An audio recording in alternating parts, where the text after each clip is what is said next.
The protests are spreading. Blackouts and crackdowns not working.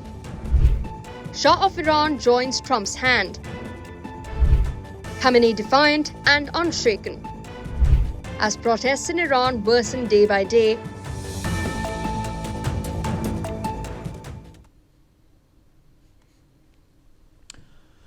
Iran is once again on the edge. Streets that have seen unrest before are witnessing fresh defiance, louder slogans and a growing challenge to the authority of the Islamic Republic.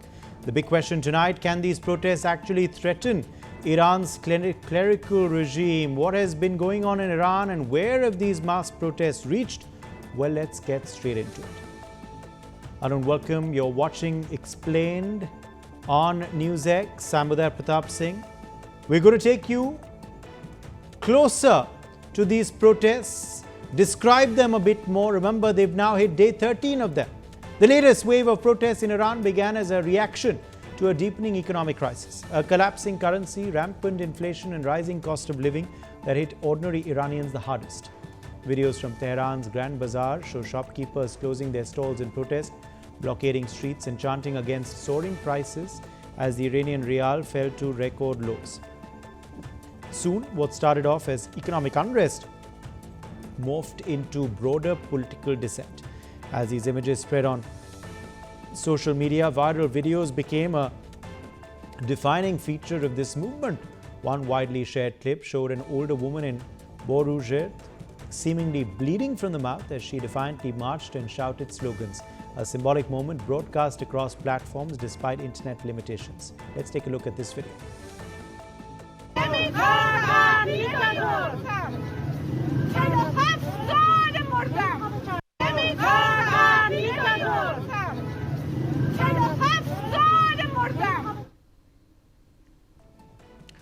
The slogans and themes of these protests underline the shift from economic frustration to direct political challenge. Across verified clips and witness accounts, demonstrators can be heard chanting death to the dictator, death to the Islamic Republic, and in some cases even long live the Shah and death to Khamenei. These chants signal a rejection of the clerical system itself, not just the current economic hardships. Let's take a look at this video.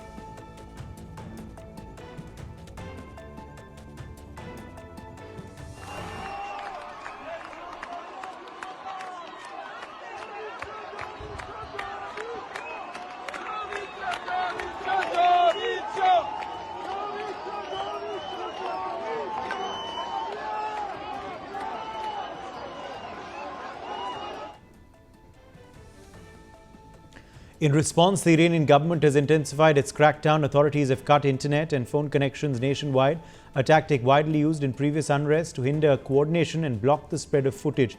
Despite the shutdown, the protests continue to erupt in dozens of cities across all 31 provinces, fueled by a sense that this moment represents an unprecedented challenge to state authority. In this video that has come in from Iran protests, the visual shows protesters in packs standing on the streets after setting a government and military building on fire in Tehran, the capital of Iran. This was accompanied by chants of "Long live the Shah." Take a look and see the chaos.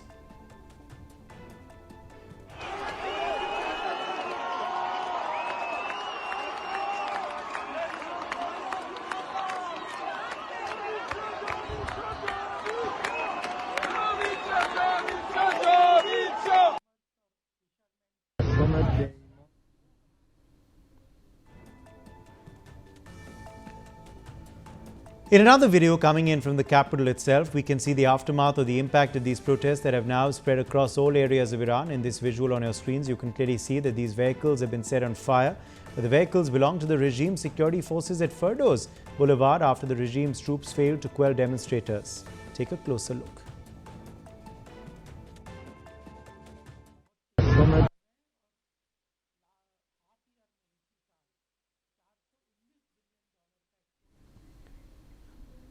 In another video from the Iran protests, a sea of people are seen marching together through the streets, moving in unison and repeatedly chanting Azadi, the Persian word for freedom. The powerful chant echoes through the crowd, capturing the core demand of protesters and symbolizing a collective call for political and personal freedom across the country.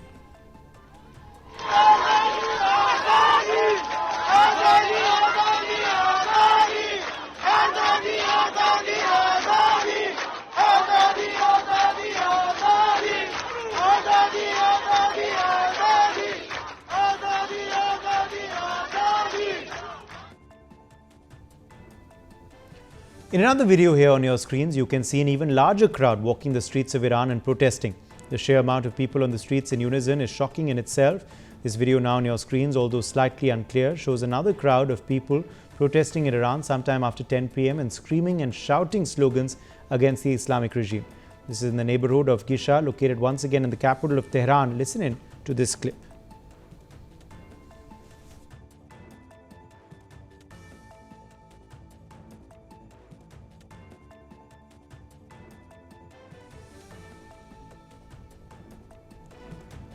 This here, in fact, is another video from an hour after the previous one, where the protesters appear to be walking around the entire city, continuing their anti-regime protests, and can be heard chanting, "Pahlavi is coming, get lost, occupiers, and the only solution for our homeland is the return of the Shah to Iran." Listen in.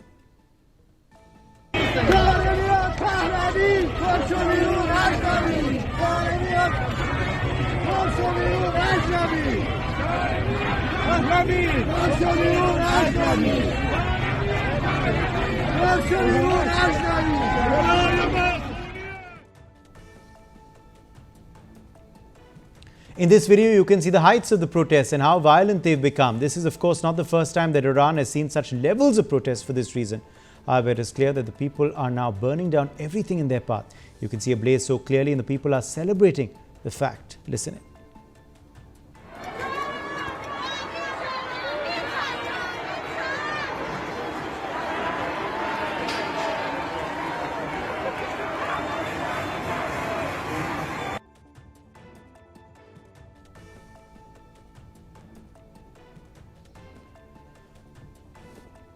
This video is from one of the market areas in which people are clapping in unison and slogan chanting as they've been doing throughout. This is one of the few visuals in which you can truly see the united spirit of the people of Iran. Listen in.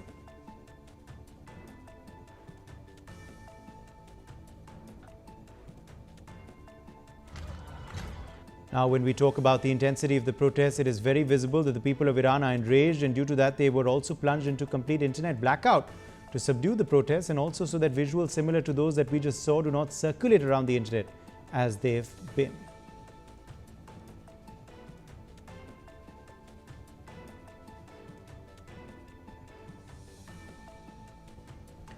The current wave of protests in Iran is not confined to one city or region.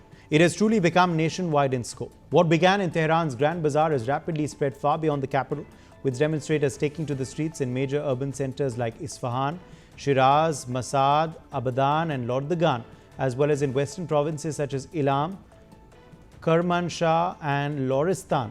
Verified reports show that people have protested in more than 100 cities across all 31 of Iran's provinces, including regions that were once considered strongholds of regime support.